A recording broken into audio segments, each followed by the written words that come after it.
Hi friends, அனைவருக்கும் வணக்கம். Welcome to my channel. எல்லாரும் எப்படி இருக்கீங்க ஃப்ரெண்ட்ஸ்? இன்னைக்கு ரொம்பவே யூஸ்ஃபுல்லான ஒரு வீடியோ பார்க்கலாம். சாதம் வடித்த தண்ணியை அடுப்பு மேலே வச்சுட்டு சுத்தமாக கழுவி கட் பண்ண காய்கறிகள், உருளைக்கிழங்கு, கத்திரிக்காய், பீன்ஸ், அதுக்கப்புறம் பீர்க்கங்காய், இது எல்லாத்தையும் இந்த மாதிரி தோல் சீவி சின்ன சின்னதாக கட் பண்ணி வச்சுருக்கோம். இதை இந்த தண்ணிக்குள்ளே சேர்த்துடலாம். சாதம் வடித்த தண்ணியை நம்ம வேஸ்ட் பண்ணக்கூடாது, ஏன்னா அது உடம்புக்கு ரொம்ப ரொம்ப நல்லது.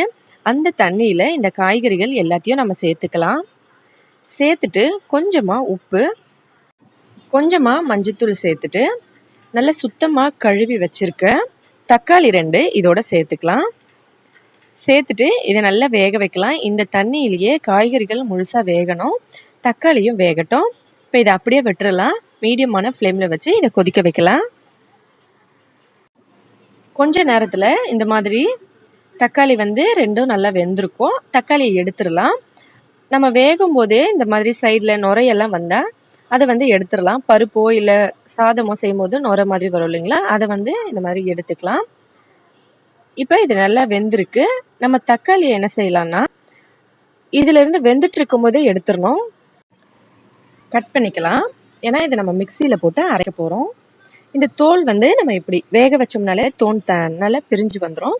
நம்ம அதை எடுத்து இந்த தக்காளி இந்த மாதிரி கட் பண்ணி தோலை எடுத்துட்டு அதுக்கப்புறமா இதை நம்ம அரைச்சிக்கலாம். இதோட கூடவே காரத்துக்கு ஏற்ற மாதிரி நான் பச்சை மிளகாயும் ஒரு சின்ன துண்டு இஞ்சியும் எடுத்து வச்சிருக்கேன். இதையும் இதோட சேர்த்து நல்லா அரைச்சி எடுத்துக்கலாம். பாருங்க, தேவைப்பட்டா இதோட நீங்க தேங்காய் துருவலும் கொஞ்சம் சேர்த்துக்கலாம்.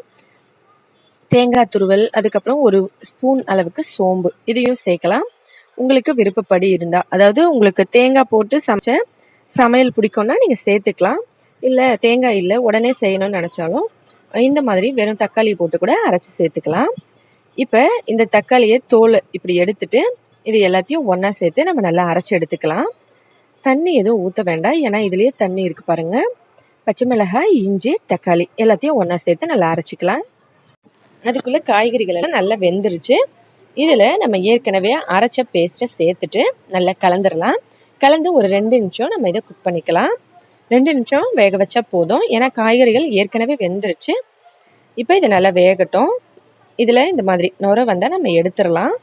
இது கஞ்சி தண்ணியில் செய்கிறதுனால நம்ம சாதம் செய்யும்போது எப்படி நுரை வருமோ அந்த மாதிரி வரும். இப்போ பாருங்கள், காய்கறிகள் முழுசாக வெந்துருச்சு. 2 நிமிஷம் ஆயிருக்கு. இப்போ அடுப்பை ஆஃப் பண்ணிடலாம். இதை இறக்கி கீழே வச்சுக்கலாம். உங்களுக்கு பிடிச்ச மாதிரி நீங்கள் தாளிப்பு போட்டுக்கலாம். கொஞ்சமாக கடாயில் எண்ணெய் ஊற்றி கடுகு, சீரகம், வெந்தயம், கடலைப்பருப்பு, உளுந்தம்பருப்பு, காஞ்ச மிளகாய் சேர்த்துருக்கேன். உங்கள் விருப்பப்படி நீங்கள் தாளிப்பு போட்டுக்கலாம்.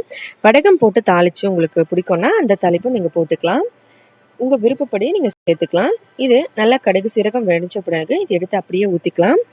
கருவேப்பிலை கொஞ்சம் சேர்த்துட்டு இப்போ அடுப்பை ஆஃப் பண்ணி இதை எடுத்து நம்ம ரெடி பண்ணி வச்சுருக்கிறதுல ஊற்றிக்கலாம்.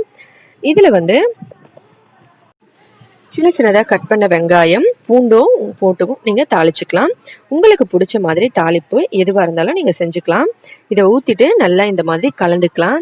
கலந்து விட்டு கொத்தமல்லி தழை தூவி இறக்கிட்டோம்னா நமக்கு இது ரெடி ஆகிடும்.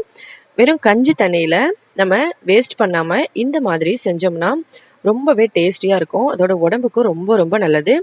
இட்லி, தோசை, பூரி, சப்பாத்தின்னு எல்லாத்துக்கும் சாப்பிடலாம். சாதத்துக்கும் ரொம்பவே சூப்பராக இருக்கும். உங்களுக்கு புளிப்பு தன்மை இருந்தால் பிடிக்கும் அப்படின்னா ஒரு கொட்டை புளியை கரைச்சி கூட நம்ம தக்காளி ஊற்றணும் இல்லைங்களா, அந்த டைமில் ஊற்றிட்டோம் இதை நம்ம செஞ்சுக்கலாம். அவ்வளோதான் ஃப்ரெண்ட்ஸ், இதை இறக்கி வச்சு நம்ம சாப்பிட்டுக்கலாம். கண்டிப்பாக ட்ரை பண்ணுங்க. ரொம்ப ரொம்ப ஹெல்த்தியானது, உடம்புக்கும் ரொம்ப நல்லது. உங்ககிட்ட இருக்க எந்த காய்கறிகள் வேணாலும் நீங்கள் சேர்த்துக்கலாம். முள்ளங்கி, கேரட், இந்த மாதிரி நீங்கள் விருப்பப்படி எந்த காய்கறிகள் வேணாலும் ஒரு 2 காய், இப்போ வெறும் முருங்கைக்காய், கத்திரிக்காய், இது 2த்தையும் சேர்த்தும் செய்யலாம். இல்லைன்னா மாங்காய், முருங்கைக்காய், கத்திரிக்காய், இந்த மாதிரி இதில் நீங்கள் உங்கள் விருப்பப்படி நீங்கள் எந்த காய்கறிகளை வேணாலும் சேர்த்து செய்யலாம் ஃப்ரெண்ட்ஸ். அவரைக்காய், உருளைக்கிழங்கு, கத்திரிக்காய், முருங்கைக்காய் இதெல்லாம் போட்டு செய்யலாம். 2 விதமாக காய்கறிகள் சேர்த்தா கூட போதும். கண்டிப்பாக ட்ரை பண்ணி பார்த்துட்டு எப்படி இருந்ததுன்னு மறக்காமல் கமெண்ட்ஸில் சொல்லுங்கள் ஃப்ரெண்ட்ஸ். ரொம்பவே ஹெல்த்தியான ஒரு டிஷ் ரெடி ஆயிடுச்சு. அடுத்தது எண்ணெயை அதிகமாக யூஸ் பண்ணி எண்ணெயில் பொரிக்காமல் மசாலா வேர்க்கடலை எப்படி செய்கிறதுன்னு சொல்லி பார்க்கலாம். வீடியோக்குள்ள போறதுக்கு முன்னாடி நம்மளோட இந்த சேனல் நீங்க இப்பதான் ஃபர்ஸ்ட் டைம் பாக்குறீங்கன்னா மறக்காம ப்ளீஸ் ஃப்ரெண்ட்ஸ் சப்ஸ்கிரைப் பண்ணிக்கோங்க. அதோட பக்கத்துல இருக்க பெல் பட்டனையும் பிரஸ் பண்ணிக்கோங்க. இதனால நம்மளோட எல்லா வீடியோஸையும் நீங்க மிஸ் பண்ணாம உடனே பார்க்கலாம். இப்ப இந்த மசாலா வேர்க்கடலையை எப்படி செய்யறதுன்னு சொல்லி பார்க்கலாம் வாங்க. ஒரு கடாயை அடுப்பு மேல வச்சுக்கலாம். அதுல சால்ட் உப்பு சேர்த்து நல்லா சூடு பண்ணிக்கலாம். உப்பு நல்லா சேர்த்து சூடு பண்ணி பிறகு ஹை ஃப்ளேமில் வச்சு சூடு பண்ணணும். ஹை ஃப்ளேமில் வச்சு நல்ல சூடான பிறகு நம்ம வேர்க்கடலை, காஞ்ச வேர்க்கடலை கடையில் விற்கிறாங்க இல்லையா, அந்த கடலையை இதில் போட்டு வறுத்துக்கலாம். நம்ம ஏற்கனவே நம்ம வீடியோஸ்லாம் பார்த்துருப்போம். சால்ட் உப்பை வச்சு பொரி, உப்பு கடலை, பட்டாணி இந்த மாதிரி நிறைய விஷயங்கள் செஞ்சுருப்போம். அதே உப்பு தான் இது. நம்ம அடிக்கடி யூஸ் பண்ணோம்னா கொஞ்சம் கொஞ்சமாக கலர் மாறும். இந்த உப்பு நீங்கள் வறுத்துட்டு அப்படியே எடுத்து வச்சுக்கிட்டு எப்போல்லாம் இந்த மாதிரி ஸ்நாக்ஸ்லாம் செய்கிறீங்களோ அப்போ போட்டு இந்த மாதிரி வறுத்துக்கலாம். பாருங்கள், ஃபஸ்ட்டு அடுப்பு மேலே பாத்திரம் வச்சு அதில் உப்பு போட்டுருங்க. ஹை ஃப்ளேமில் வச்சுருங்க. நல்ல சூடான பிறகு, ஹை ஃப்ளேம்லேயே சூடாகணும். நல்ல சூடான பிறகு நம்ம இந்த சால்ட் உப்பில் வேர்க்கடலை போட்டு வறுத்துக்கணும். அவ்வளோதான். இப்போ இது நல்லா வறுபட்டுருச்சு. நீங்கள் பாருங்கள், பார்த்தாலே உங்களுக்கு தெரியும். ஒருத்தவங்க தள்ளு வண்டியில் இந்த மாதிரி வேர்க்கடலையை வறுத்தது விற்பாங்க. நம்ம சின்ன சின்ன பேக்கெட்டில் 10 ரூபாய் 20 ரூபாய் அந்த மாதிரி சொல்லி விற்பாங்க. அது வந்து இந்த மாதிரி தான் வறுத்து விற்பாங்க. இது கொஞ்சமாக சால்ட் டேஸ்ட்டும் இதில் வந்துடும். இந்த மாதிரி தான் கடையில் கொடுப்பாங்க. இது வீட்லேயே இந்த மாதிரி ரொம்ப ஈஸியாக வறுத்து சாப்பிடலாம். ரொம்பவே டேஸ்டியாக இருக்கும். இதே போல் அதை எடுத்துட்டு மறுபடியும் எல்லா கடலையும் போட்டு வறுத்துக்கலாம். உங்களுக்கு எவ்வளோ வேர்க்கடலை மசாலா வேணுமோ அந்த அளவுக்கு வேர்க்கடலையை நீங்கள் போட்டு வறுத்துக்கலாம். இப்படி உப்பு வந்து நல்லா சூடாக இருக்கணும். அதுக்கப்புறமா தான் போட்டு வறுக்கணும். ஃப்ரெண்ட்ஸ் பாருங்கள், இந்த மாதிரி நல்லா வறுத்து எல்லா கடையிலையும் எடுத்து வச்சுக்கலாம்.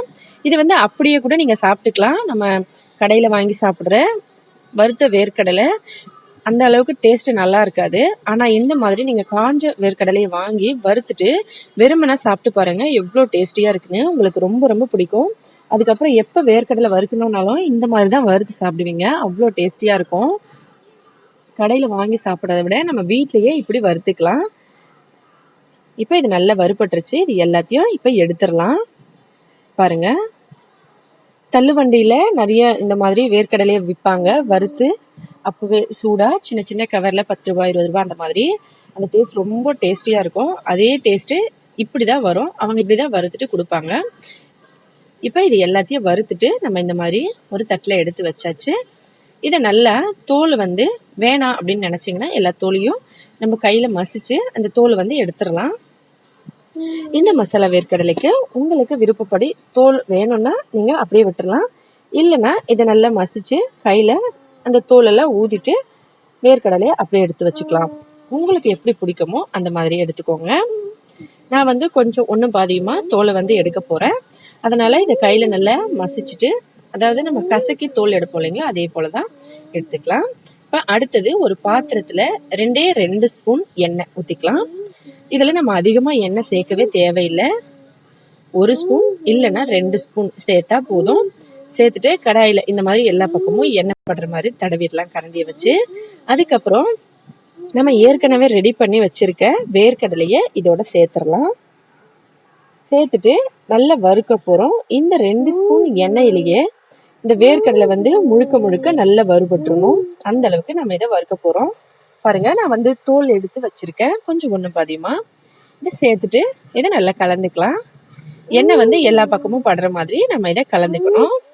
2 ஸ்பூன் எண்ணெய் சேர்த்துருக்கோம். இந்த எண்ணெய் வந்து இந்த கடலைக்கு போதுமானது. நல்லா இந்த மாதிரி கலந்துடணும். கலந்துட்டு ஒரு 2 நிமிஷம் வைங்க. அதுக்குள்ளே எண்ணெய் எல்லா பக்கமும் வேர்க்கடலை ஃபுல்லாக வந்துடும். அதுக்கப்புறமா இதில் மிளகாத்தூள், கரம் மசாலா, தனியாத்தூள், சால்ட் உப்பு இது எல்லாத்தையும் சேர்த்துக்கலாம். உப்பு வந்து ஏற்கனவே அதில் இருக்குது. அதனால உங்களுக்கு அதிகமாக உப்பு வேணும்னா சேர்க்கலாம், இல்லைன்னா அப்படியே விட்டுடலாம். ஏன்னா அதில் நல்ல உப்பு டேஸ்ட் வந்து வந்திருக்கும். இது எல்லாத்தையும் ஒன்றா சேர்த்து நல்லா கலந்துக்கலாம். இல்லைன்னா வெறும் சாட் மசாலா கூட சேர்த்துட்டு நல்லா கலந்துக்கலாம். உங்களுக்கு காரம் எந்த மாதிரி இருந்தால் பிடிக்குமோ அந்த மாதிரி உங்கள் விருப்பப்படி நீங்கள் சேர்த்துக்கலாம். நம்ம வந்து மிளகாத்தூள், தனியாத்தூள், கரம் மசாலா சேர்த்து கலக்கிறோம். நல்லா கலந்துட்டு ஒரு 2 நிமிஷம் ஸ்லோவான ஃப்ளேமில் அடுப்பு மேலே வச்சுருங்க. அதுக்கப்புறம் அடுப்பை ஆஃப் பண்ணிவிட்டு இதை எடுத்து நீங்கள் சாப்பிட்டுக்கலாம். நல்லா மொறுமொறுன்னு எண்ணெயிலேயே வறுக்காமல் மசாலா வேர்க்கடலை ரெடி ஆகிடுச்சு ஃப்ரெண்ட்ஸ். பாருங்கள், அவ்வளோதான். இது எவ்வளோ நாளைக்கு வேணாலும் நீங்கள் வச்சு ஸ்டோர் பண்ணி சாப்பிட்டுக்கலாம். ரொம்பவே டேஸ்டியாக இருக்கும். அதோட ரொம்ப ரொம்ப ஹெல்த்தியும் கூட. வேர்க்கடலை எண்ணெயில் போட்டு பொரிக்கிறத விட இந்த மாதிரி பொரிச்சோம்னா ரொம்ப டேஸ்டியாக இருக்கும். ட்ரை பண்ணி பார்த்துட்டு மறக்காம எப்படி இருந்ததுன்னு கமெண்ட்ல சொல்லுங்க ஃப்ரெண்ட்ஸ். வீடியோ பிடிச்சிருந்தா லைக் பண்ணுங்க, ஷேர் பண்ணுங்க. மறக்காம நம்ம சேனலை சப்ஸ்கிரைப் பண்ணிக்கோங்க. மேலும் இதே போல இன்னும் பல புதுவிதமான வீடியோஸ் எல்லாம் பார்க்கறதுக்காக ஏதாவது டவுட்னா கமெண்ட்ல கேளுங்க. ஹெல்தியான ஃபுட்டாக வீட்லேயே சமைச்சு சாப்பிட்டு ஹெல்த்தியாகவும் சந்தோஷமாகவும் இருங்க. சேஃபாக இருங்க. ஹோட்டல் ஃபுட்ஸை அவாய்ட் பண்ணுங்கள். முடிஞ்ச வரைக்கும் வீட்லேயே சமைச்சு சாப்பிடுங்க. நன்றி, வணக்கம்.